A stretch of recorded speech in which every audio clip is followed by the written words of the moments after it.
আমাদের দেশ তো নানা জাতি, নানা ভাষা, নানা ধর্ম, তাদের সংস্কৃতি সব কিছু নিয়ে বৈচিত্র্যের মধ্যে ঐক্য। তাহলে রান্নাঘরটা কেন বাদ যায়? তাই আজ বানিয়ে ফেললাম বিহারের ট্র্যাডিশনাল খাবার লিট্টি চোখা। আর এই লিট্টি চোখা বানানোর জন্য প্রথমেই আটার ডো বানাতে হবে। এর জন্য এখানে 3 কাপ আটা নিয়েছি, আর তাতে দিয়ে দিলাম স্বাদ মতো লবণ আর 1 teaspoon baking powder, baking soda নয় কিন্তু, বেকিং পাউডার, আর 1 টিস্পুন জোয়ান, আর দিলাম 3 কাপ আটা নেওয়া হয়েছে সে কারণে 3 টেবিল স্পুন ঘি।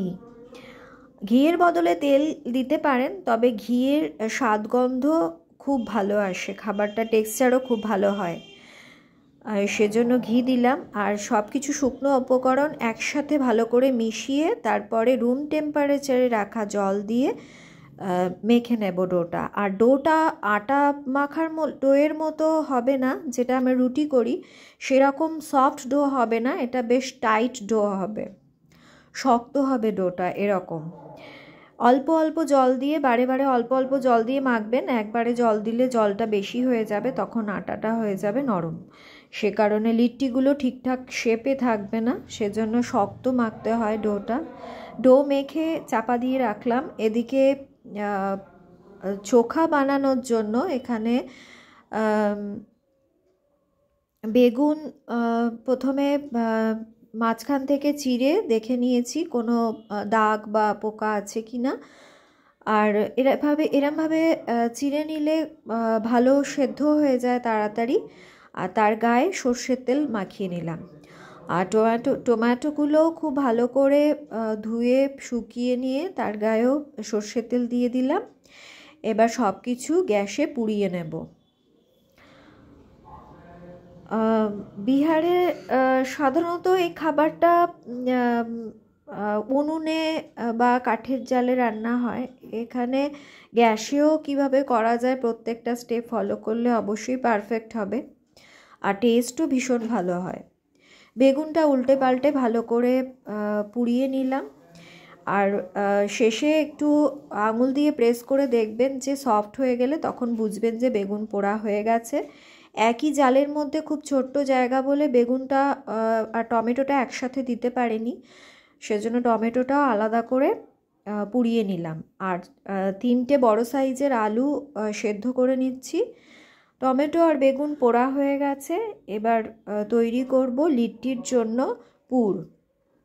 পুরের জন্য নিলাম 2 কাপ ছাতু, আর এর সাথে দিয়ে দিলাম স্বাদ মতো লবণ, আর দিলাম জোয়ান 1 চামচ, আর 2টো বড় সাইজের কাঁচা লঙ্কা কুচি, আর দিয়ে দিলাম ধনে পাতা কুচি পরিমাণ মতো ইচ্ছা মতো দিতে পারেন, আর একটা লেবুর হাফ অংশ রসটা চিপে মধ্যে দিয়ে দিলাম, আর দিলাম 1 টেবিল চামচের একটু বেশি আমের আচার। এটা সবজির যে পাঁচমিশালি আচার হয় সেই আচারের মশলা, যে কোনো ঝাল আচারের মশলাটা দিতে পারেন। মশলাটা দিয়েছি, আর দিলাম সর্ষের তেল 1 চামচ। এই সব কিছু দিয়ে খুব ভালো করে মাখিয়ে নিতে হবে। আর মাখাটা যদি মনে হয় খুব ড্রাই ভাব আছে, তখন আমি এখানে 2 চামচ জল দিয়েছি, প্রয়োজন মতো জল দেবেন যাতে একটু ময়েশ্চার ভাব আসে। আর আচারটাও একটু বেশি দিতে পারেন, সেক্ষেত্রে ময়েশ্চার আসবে। 2 টেবিল চামচ জল দিয়ে এরকম যদি বাইন্ডিং আসে তাহলে বুঝতে হবে যে ময়েশ্চারটা ঠিকঠাক আছে। এদিকে আটার ডোটা থেকে লেচি কেটে নেব। আমি এখানে 3 কাপ আটা নিয়েছি, তাতে 12টা বড় বড় লিট্টি তৈরি হয়েছে। কে ছোট বড় করতে পারেন সাইজ, তবে খুব ছোট করলে ভেতরে পুর ভরতে কিন্তু অসুবিধা হবে, যেহেতু পুরটা ড্রাই সে কারণে ভরতে অসুবিধা হবে, তাই লিট্টি সাইজ বড় বড়ই করতে হয়। তো এইভাবে লেচিগুলো নিয়ে হাত দিয়ে বা বুড়ো আঙুল দিয়ে প্রেস করে এরকম জায়গা করে বাটির মতো করে নিতে হবে, আর তার ভেতরে ঠেসে খুব ভালো করে পুরটা দিতে হবে। পুরটা যত বেশি দেবেন টেস্ট খুব ভালো আসবে, পুর যেন কম কম না হয়।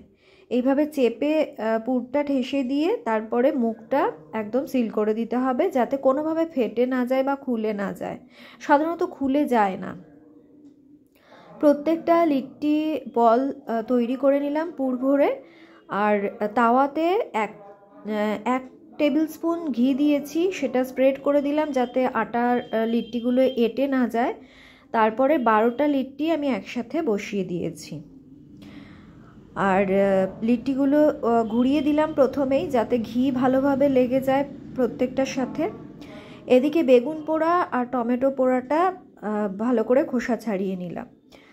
আর লিট্টিগুলো চাপা দিয়ে দিয়ে করছি, যাতে এতে তো বেকিং পাউডার দেওয়াই আছে, যাতে বেক হয় ভালো মতো ফুলে ওঠে। সেজন্য চাপা দিয়ে গ্যাস কমিয়ে গ্যাস বাড়িয়ে এভাবে কন্ট্রোল করে করবেন। আর মাঝে মধ্যে অল্প অল্প করে ঘি ছড়িয়ে দেবেন, তাহলে ময়েশ্চারটা ঠিকঠাক থাকবে আর সব পাশটা খুব ভালো করে লাল লাল হবে, কালারটা খুব ভালো আসবে। আর এইভাবে মাঝে মধ্যে ঘি ছড়িয়ে চামচ দিয়ে উল্টে পাল্টে এই সাইড ওই সাইড করে সব সাইডগুলো লাল লাল হয়ে গেছে, প্রায় তৈরি হয়ে গেছে লিট্টিগুলো। এবার যেটা ভর্তা বা চোখা সেটা তৈরি করব। এর জন্য বেগুন পোড়া যে ছাড়িয়ে রেখেছিলাম, সে বেগুন পোড়া, টমেটো পোড়া আর আলু সেদ্ধটা নিয়ে নিয়েছি। তাতে দিয়ে দিয়েছি পেঁয়াজ কুচি, লঙ্কা কুচি, ধনেপাতা কুচি, আর যে হাফ লেবুর রসটা পুড়ে দিয়েছিলাম সেই লেবুর হাফ অংশটা এখানে দিয়ে দিলাম। আর দিলাম 1 টেবিল স্পুন মতো সর্ষের তেল। এবার খুব ভালো করে মেখে নিলাম। এই পর্যায়ে এখানে যারা রসুন পছন্দ মতো রসুন বেগুনের ভেতরে দিয়ে একসাথে বেগুনের সাথে পুড়িয়ে নিতে পারেন। কাঁচা লঙ্কাও ওইভাবে পুড়াতে পারেন, কিন্তু আমার বাড়িতে রসুনের গন্ধটা কেউ পছন্দ করে না, সে কারণে রসুন অ্যাড করিনি। আর গ্রিন কাঁচা লঙ্কা কুচিটা বেশ একটা আলাদা ফ্লেভার নিয়ে আসে, টেস্টটাকে আরও বেশি ইনহ্যান্স করে, সে কারণে কাঁচা লঙ্কাও আমি পুড়িয়ে সেদ্ধ করিনি। কাঁচা লঙ্কা কুচিটা টেস্টে বেশ ভালো লাগবে। আর যারা বাচ্চারা কাঁচা লঙ্কা পছন্দ না করলে বা খেতে না পারলে কাঁচা লঙ্কাটা অ্যাভয়েড করতে পারেন। আর ছোট বড় সকলেরই এই ডিশটা খুব ভালো লাগবে। অফিসে, কলেজে, স্কুলে টিফিন নিয়ে যেতে পারেন, অথবা বাড়িতে ব্রেকফাস্টে, ডিনারে খেতে পারেন। অবশ্যই একবার বানাবেন। আর পুরটা বেশি করে দেবেন, যাতে টেস্টটা বেশি ভালো করে পাওয়া যায়।